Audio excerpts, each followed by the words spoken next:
আজিৰ আমাৰ ভিডিঅ'টোৰ প্ৰথম কুৱেশ্যনটো হ'ব অসম সাহিত্য সভা কেতিয়া প্ৰতিষ্ঠা কৰা হৈছিল? অসম সাহিত্য সভা কেতিয়া স্থাপন হৈছিল বুলি সুধিছে আৰু ইয়াৰ ৰাইট এনসাৰটো হৈ যাব অপশ্যন নম্বৰ চি 1917 চনত। 1917 চনৰ 26 ডিচেম্বৰত অসম সাহিত্য সভা গঠন হৈছিল। নেক্সট কুৱেশ্যন, অসম সাহিত্য সভাৰ প্ৰথম অধিৱেশন কেতিয়া হৈছিল? অসম সাহিত্য সভাৰ প্ৰথমখন অধিৱেশন কেতিয়া অনুষ্ঠিত হৈছিল বুলি সুধিছে আৰু ইয়াৰ ৰাইট এনসাৰটো হৈ যাব অপশ্যন নম্বৰ এ 1917 চনৰ ডিচেম্বৰ মাহত।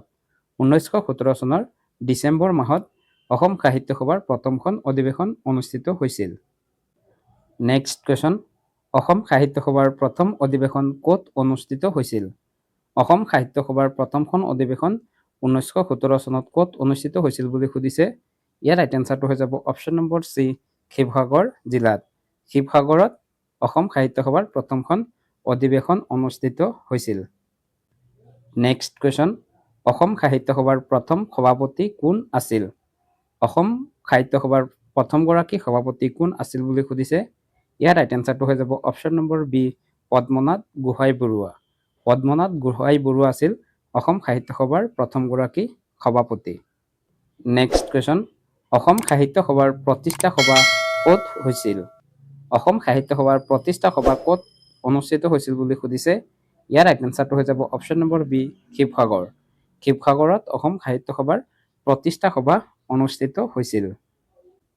নেক্সট কুৱেশ্যন, অসম সাহিত্য সভাৰ প্ৰতিষ্ঠাপক সম্পাদক কোন আছিল? অসম সাহিত্য সভা যেতিয়া গঠন হৈছিল সেই সময়ৰ সম্পাদক কোন আছিল বুলি সুধিছে আৰু ইয়াৰ ৰাইট এনসাৰটো হৈ যাব অপশ্যন নম্বৰ এ শৰৎচন্দ্ৰ গোস্বামী। শৰৎচন্দ্ৰ গোস্বামী আছিল অসম সাহিত্য সভাৰ প্ৰতিষ্ঠাপক সম্পাদক। নেক্সট কুৱেশ্যন, অসম সাহিত্য সভাৰ দ্বিতীয় অধিৱেশন ক'ত হৈছিল? অসম সাহিত্য সভাৰ দ্বিতীয়খন অধিৱেশন ক'ত অনুষ্ঠিত হৈছিল বুলি সুধিছে। ইয়াৰ ৰাইট এনসাৰটো হৈ যাব option number B Guwahati. Asom Sahitya সভাৰ দ্বিতীয়খন অধিৱেশন গুৱাহাটীত অনুষ্ঠিত হৈছিল। কিমান চনত হৈছিল সেই এনসাৰটো আপোনালোকে কমেণ্টত জনাওক। নেক্সট কুৱেশ্যন, অসম সাহিত্য সভাৰ মুখ্য কাৰ্যালয় ক'ত অৱস্থিত? অসম সাহিত্য সভাৰ হেডকোৱাৰ্টাৰ ক'ত আছে বুলি সুধিছে আৰু ইয়াৰ ৰাইট এনসাৰটো হৈ যাব অপশ্যন নম্বৰ বি যোৰহাট। যোৰহাটৰ চন্দ্ৰকান্ত সন্দিকৈ ভৱনত অসম সাহিত্য সভাৰ মুখ্য কাৰ্যালয় অৱস্থিত। নেক্সট কুৱেশ্যন, অসম সাহিত্য সভাৰ মূল মন্ত্ৰ কি? অসম সাহিত্য সভাৰ মূল মন্ত্ৰ কি বুলি সুধিছে আৰু ইয়াৰ ৰাইট এনসাৰটো হৈ যাব অপশ্যন নম্বৰ এ চিৰ চেনেহী মোৰ ভাষা জননী। চিৰ চেনেহী মোৰ ভাষা জননী হ'ল অসম সাহিত্য সভাৰ মূল মন্ত্ৰ। নেক্সট কুৱেশ্যন, অসম সাহিত্য সভাৰ প্ৰতীকটো কি বস্ত্ৰৰ ওপৰত চিহ্নিত কৰা থাকে? অসম সাহিত্য সভাৰ প্ৰতীকটো কি বস্ত্ৰৰ ওপৰত চিহ্নিত কৰা আছে বুলি সুধিছে আৰু ইয়াৰ ৰাইট এনসাৰটো হৈ যাব অপশ্যন নম্বৰ ডি বগা কাপোৰ। বগা কাপোৰৰ ওপৰত অসম সাহিত্য সভাৰ প্ৰতীকটো চিহ্নিত কৰা থাকে। নেক্সট কুৱেশ্যন, অসম সাহিত্য সভাৰ স্মাৰক কি নামেৰে জনা যায়? অসম সাহিত্য সভাৰ স্মাৰকক কি বুলি জনা যায় বুলি সুধিছে আৰু ইয়াৰ ৰাইট এনসাৰটো হৈ যাব অপশ্যন নম্বৰ এ জোনাকী। অসম সাহিত্য সভাৰ স্মাৰকক জোনাকী বুলি জনা যায়। নেক্সট কুৱেশ্যন, প্ৰথম অৱস্থাত অসম সাহিত্য সভাৰ কাৰ্যকাল কিমান আছিল? প্ৰথম অৱস্থাত অসম সাহিত্য সভাৰ কাৰ্যকাল কিমান বছৰ আছিল বুলি সুধিছে আৰু ইয়াৰ ৰাইট এনসাৰটো হৈ যাব অপশ্যন নম্বৰ এ 1 বছৰ। অসম সাহিত্য সভাৰ প্ৰথম অৱস্থাত 1 বছৰ কাৰ্যকাল আছিল। বৰ্তমান কিমান বছৰ আছে সেই এনসাৰটো আপোনালোকে কমেণ্টত জনাওক। Next question, doctor Bhupen Hazarika Assam Sahitya সভাৰ কেতিয়া সভাপতি নিৰ্বাচিত হৈছিল? ডক্টৰ ভূপেন হাজৰিকা অসম সাহিত্য সভাৰ সভাপতি কেতিয়া নিৰ্বাচিত হৈছিল বুলি সুধিছে আৰু ইয়াৰ ৰাইট এনসাৰটো হৈ যাব অপশ্যন নম্বৰ চি 1993 চনত। 1993 চনত ডক্টৰ ভূপেন হাজৰিকা অসম সাহিত্য সভাৰ সভাপতি হৈছিল আৰু এই অধিৱেশন অনুষ্ঠিত হৈছিল শিৱসাগৰত। নেক্সট কুৱেশ্যন, অসম সাহিত্য সভাৰ প্ৰথম মহিলা সভাপতি কোন আছিল?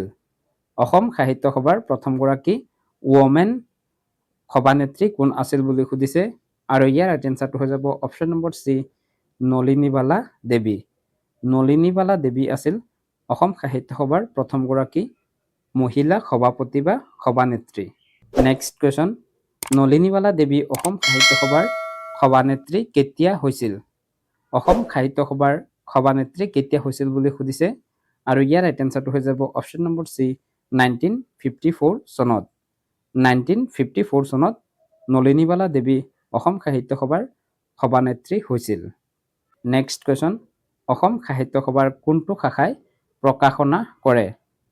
কোনটো শাখাই প্ৰকাশনা কৰে বুলি সুধিছে আৰু ইয়াৰ ৰাইট এনচাৰটো হৈ যাব অপশ্যন নম্বৰ বি প্ৰকাশন শাখা। অসম সাহিত্য সভাৰ প্ৰকাশন শাখাই প্ৰকাশনা কৰে। নেক্সট কুৱেশ্যন, অসম সাহিত্য সভাৰ প্ৰতীক কি? অসম সাহিত্য সভাৰ প্ৰতীক কি বুলি সুধিছে আৰু ইয়াৰ ৰাইট এনচাৰটো হৈ যাব অপশ্যন নম্বৰ চি দ্বীপ। দ্বীপ অৰ্থাৎ চাকি হ'ল অসম সাহিত্য সভাৰ প্ৰতীক। নেক্সট কুৱেশ্যন, অসম সাহিত্য সভাই কোনটো ভাষাৰ উন্নতিৰ বাবে কাম কৰে আৰু ইয়াৰ ৰাইট এনচাৰটো হৈ যাব অপশ্যন নম্বৰ চি অসমীয়া। অসম সাহিত্য সভাই অসমীয়া ভাষাৰ উন্নতিৰ বাবে কাম কৰে। নেক্সট কুৱেশ্যন, অসম সাহিত্য সভাৰ মুখ্য পত্ৰখনৰ নাম কি? অসম সাহিত্য সভাৰ মুখ্য পত্ৰখনৰ নাম কি বুলি সুধিছে আৰু ইয়াৰ ৰাইট এনচাৰটো হৈ যাব অপশ্যন নম্বৰ বি অসম সাহিত্য সভা পত্ৰিকা। অসম সাহিত্য সভা পত্ৰিকাখন হ'ল অসম সাহিত্য সভাৰ মুখ্য পত্ৰ আৰু এইখন এখন আলোচনী আছিল যিখন তিনিমহীয়া আলোচনী। নেক্সট কুৱেশ্যন, অসম সাহিত্য সভা পত্ৰিকাখন কিমান চনত প্ৰথম প্ৰকাশ পাইছিল? ফাৰ্ষ্ট টাইম অসম সাহিত্য সভা পত্ৰিকাখন কিমান চনত প্ৰকাশ পাইছিল বুলি সুধিছে। ইয়াৰ ৰাইট এনচাৰটো হৈ যাব অপশ্যন নম্বৰ বি 1927 চনত। 1927 চনত অসম সাহিত্য সভা পত্ৰিকাখন প্ৰথমবাৰ প্ৰকাশ পাইছিল। নেক্সট কুৱেশ্যন, অসম সাহিত্য সভা পত্ৰিকাখন কোনে প্ৰকাশ কৰিছিল? অসম সাহিত্য সভা পত্ৰিকা আলোচনীখন কোনে প্ৰকাশ কৰিছিল বুলি সুধিছে আৰু ইয়াৰ ৰাইট এনচাৰটো হৈ যাব অপশ্যন নম্বৰ এ অসম সাহিত্য সভা।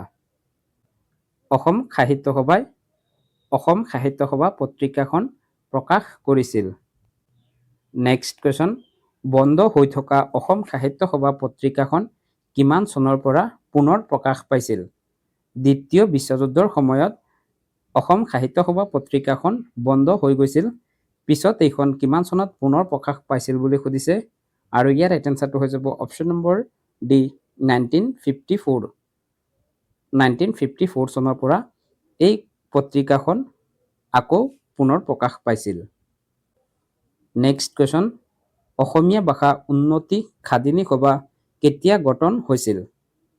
অসমীয়া ভাষা উন্নতি সাধিনী সভা কিমান চনত গঠন হৈছিল বুলি সুধিছে আৰু ইয়াৰ ৰাইট এনচাৰটো হৈ যাব অপশ্যন নম্বৰ বি 1888 চনত। 1888 চনৰ 25 আগষ্টত অসমীয়া ভাষা উন্নতি সাধিনী সভা গঠন হৈছিল। কোন ঠাইত গঠন হৈছিল যদি সোধে তেতিয়াহ'লে হ'ব কলিকতা। কলিকতাত অসমীয়া ভাষা উন্নতি সাধিনী সভা গঠন হৈছিল। নেক্সট কুৱেশ্যন, অসমীয়া ভাষা উন্নতি সাধিনী সভা কেতিয়া অসম সাহিত্য সভালৈ পৰিগণিত হৈছিল? অসমীয়া ভাষা উন্নতি সাধিনী সভা পিছলৈ গৈ অসম সাহিত্য সভা হিচাপে পৰিগণিত হয় কিমান চনত হৈছিল বুলি সুধিছে আৰু ইয়াৰ ৰাইট এনচাৰটো হৈ যাব অপশ্যন নম্বৰ বি 1917। 1917 চনত অসম সাহিত্য সভা ৰূপে পৰিগণিত হয়। নেক্সট কুৱেশ্যন, অসম সাহিত্য সভাৰ লোগো কোনে অংকন কৰিছিল? অসম সাহিত্য সভাৰ লোগো কোনে অংকন কৰিছিল বুলি সুধিছে আৰু ইয়াৰ ৰাইট এনচাৰটো হৈ যাব অপশ্যন নম্বৰ এ যুগল দাস। যুগল দাসে অসম সাহিত্য সভাৰ লোগো অংকন কৰিছিল। নেক্সট কুৱেশ্যন, যুগল দাসে কিমান চনত অসম সাহিত্য সভাৰ লোগোটো অংকন কৰিছিল? যুগল দাসে কিমান চনত অসম সাহিত্য সভাৰ লোগো অংকন কৰিছিল বুলি সুধিছে আৰু ইয়াৰ ৰাইট এনচাৰটো হৈ যাব অপশ্যন নম্বৰ বি 1960। 1960 চনৰ 28 অক্টোবৰত যুগল দাসে অসম সাহিত্য সভাৰ লোগোটো অংকন কৰিছিল। নেক্সট কুৱেশ্যন, অসম সাহিত্য সভাৰ আদৰণি গীতটোৰ নাম কি? অসম সাহিত্য সভাৰ আদৰণি গীত কোনটো বুলি সুধিছে আৰু ইয়াৰ ৰাইট এনচাৰটো হৈ যাব অপশ্যন নম্বৰ এ চিৰ চেনেহী মোৰ ভাষা জননী। চিৰ চেনেহী মোৰ ভাষা জননী হ'ল অসম সাহিত্য সভাৰ আদৰণি গীত।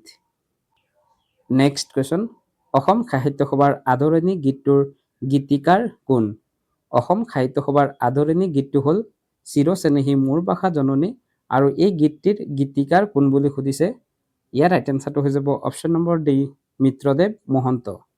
মিত্ৰদেৱ মহন্ত হ'ল অসম সাহিত্য সভাৰ আদৰণি গীতটিৰ গীতিকাৰ। নেক্সট কুৱেশ্যন, চিৰচেনেহী মোৰ ভাষা জননী গীতটিৰ স্বৰলিপি কাৰ কোন আছিল? চিৰচেনেহী মোৰ ভাষা জননী গীতটিৰ স্বৰলিপিকাৰ কোন আছিল বুলি সুধিছে আৰু ইয়াৰ ৰাইট এনচাৰটো হৈ যাব option number D Indreswar Sharma. Indreswar Sharma আছিল চিৰচেনেহী মোৰ ভাষা জননী গীতটিৰ স্বৰলিপিকাৰ। নেক্সট কুৱেশ্যন, চিৰচেনেহী মোৰ ভাষা জননী গীতটি অসম সাহিত্য সভাই কেতিয়া গ্ৰহণ কৰিছিল? চিৰচেনেহী মোৰ ভাষা জননী গীতটি অসম সাহিত্য সভাই কেতিয়া আদৰণি গীত হিচাপে গ্ৰহণ কৰিছিল বুলি সুধিছে আৰু ইয়াৰ ৰাইট এনচাৰটো হৈ যাব অপশ্যন নম্বৰ বি 1924 চনত। 1924 চনত অসম সাহিত্য সভাই চিৰচেনেহী মোৰ ভাষা জননী গীতটিক আদৰণি গীত হিচাপে গ্ৰহণ কৰিছিল। নেক্সট কুৱেশ্যন, অসম সাহিত্য সভাই লক্ষীনাথ বেজবৰুৱাক কি উপাধি প্ৰদান কৰিছিল? অসম সাহিত্য সভাই লক্ষীনাথ বেজবৰুৱাক কি উপাধি প্ৰদান কৰিছিল বুলি সুধিছে আৰু ইয়াৰ ৰাইট এনচাৰটো হৈ যাব অপশ্যন নম্বৰ বি ৰসৰাজ। অসম সাহিত্য সভাই লক্ষীনাথ বেজবৰুৱাক ৰসৰাজ উপাধি প্ৰদান কৰিছিল। নেক্সট কুৱেশ্যন, অসম সাহিত্য সভাই লক্ষীনাথ বেজবৰুৱাক ৰসৰাজ উপাধি কেতিয়া প্ৰদান কৰিছিল? কিমান চনত ৰসৰাজ উপাধি প্ৰদান কৰিছিল বুলি সুধিছে আৰু ইয়াৰ ৰাইট এনচাৰটো হৈ যাব অপশ্যন নম্বৰ বি 1931 চনত। 1931 চনত শিৱসাগৰত বহা অসম সাহিত্য সভাৰ অধিৱেশনত লক্ষ্মীনাথ বেজবৰুৱাক ৰসৰাজ উপাধি প্ৰদান কৰিছিল। নেক্সট কুৱেশ্যন, বৰ্তমানৰ 2025-27 বৰ্ষৰ অসম সাহিত্য সভাৰ সভাপতি কোন? বৰ্তমানৰ অসম সাহিত্য সভাৰ সভাপতি কোন বুলি সুধিছে। ইয়াৰ ৰাইট এনচাৰটো হৈ যাব অপশ্যন নম্বৰ এ বসন্ত কুমাৰ গোস্বামী। বসন্ত কুমাৰ গোস্বামী হ'ল বৰ্তমানৰ অসম সাহিত্য সভাৰ সভাপতি। প্ৰথমগৰাকী সভাপতি আছিল পদ্মনাথ গোহাঞি বৰুৱা। নেক্সট কুৱেশ্যন, অসম সাহিত্য সভাৰ শতবৰ্ষীয় অধিৱেশন ক'ত অনুষ্ঠিত হৈছিল?